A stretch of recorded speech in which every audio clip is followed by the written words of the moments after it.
I was that church kid who lost his faith in college, totally lost his faith in college. The problem was nobody knew how to talk to me. So let me ask you a question.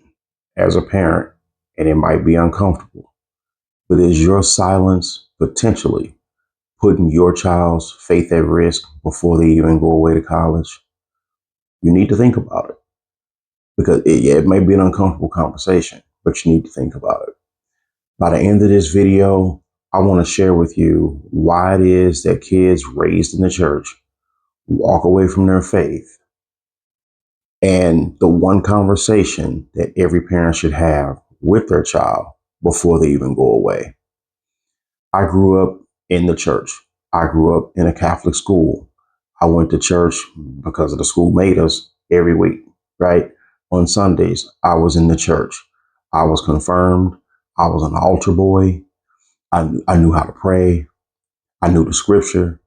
Whenever we didn't go to church, I was the one leading my family in church. And one summer, I went to Kansas City. And this woman, I was visiting my grandmother, and this lady who I didn't know walked up to me and my grandmother, looked at me, and pointed to me and told my grandmother, this boy is going to be a preacher. She didn't know me from Adam. Now, fast forward, I'm back in St. Louis, senior year in high school. I'm not going to tell you when I graduated. Senior year in high school. And this guy, I'll never forget it, he handed me a book.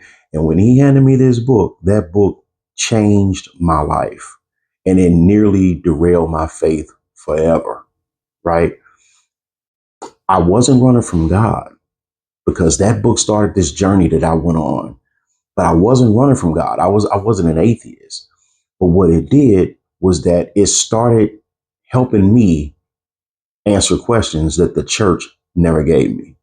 So before I go any further, I want you to know that I got a link in the description below it's a free guide that I'm offering that is called the 5 Faith Conversations Every Parent Must Have Before Move-In Day. It's in the description, so you can start having that conversation with your babies. So uh, I didn't lose my faith in the classroom, and this is important to know.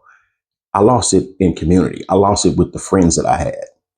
And what was going on is that I'm with my friends. I'm African American. Kids look like me, talking to me about faith, and we're talking about Jesus. We're talking about the history of the Bible. We're talking about whether the book was written by man. We're talking about our Black identity. Was Christianity the white man's religion, right?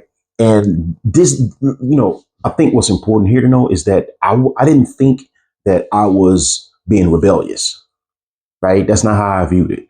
The way I viewed it was I'm just trying to learn more about the truth. I'm looking for the truth. And so my friends started handing me even more books, books that said, is Christianity even a copy of other ancient religions? So where did Christianity come from? What about the missing books of the Bible?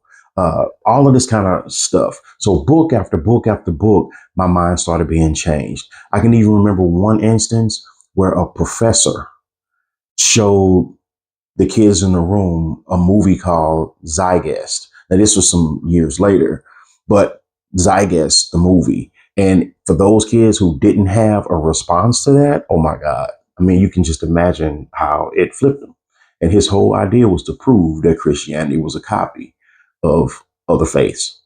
So sometimes it's the campus, sometimes it's the classroom, sometimes it's the people that you feel safe with, feel safe with. But the challenge can come from anywhere. And that's the point. So if your child isn't prepared, guess what's going to happen to their faith? My parents, they had love for me.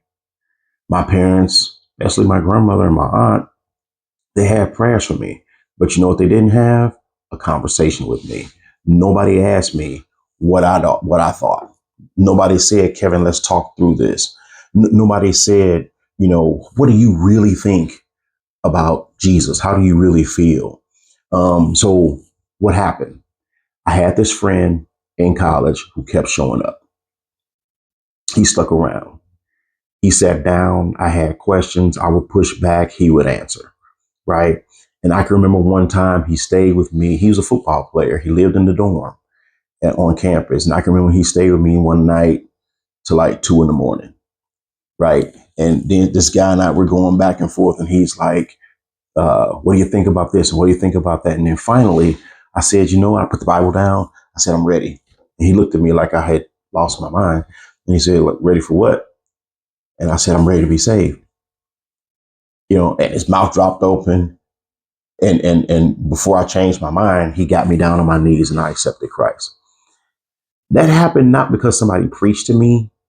He wasn't yelling, screaming. It happened because he stayed with me, right? He stayed. He made sure that my questions were answered. Now, I was blessed. I had somebody on the college campus who intercepted. When I became a man and I had my own child, um, I looked at this different, right? Before my child went away to college, I prepared him. And that's because I kind of knew at this point in life what's coming, right? I'm older now. And so I know what's coming. I know the conversations that they have on the college campuses. I know the type of challenges that he may face intellectually. And what I want for parents now is for them to have what my parents didn't have. And that's a roadmap. And that's the reason I made the guide that I made. So if this resonates with you, if that story resonates with you, if you hear your child in my story, if you see you in my story, then please get the free guide, The 5 Conversations Before Move-In Day. Every parent should have those conversations. It gives you the words that I use, the prayers that I use, questions that you need to ask your child. And in the next video, we're going to talk about what happens when your child's faith begins to erode in college. What happens when they get onto a college campus and why parents are totally blindsided by that. I was a church kid who lost his faith. I came back and I'm here to make sure that you're ready for that same conversation.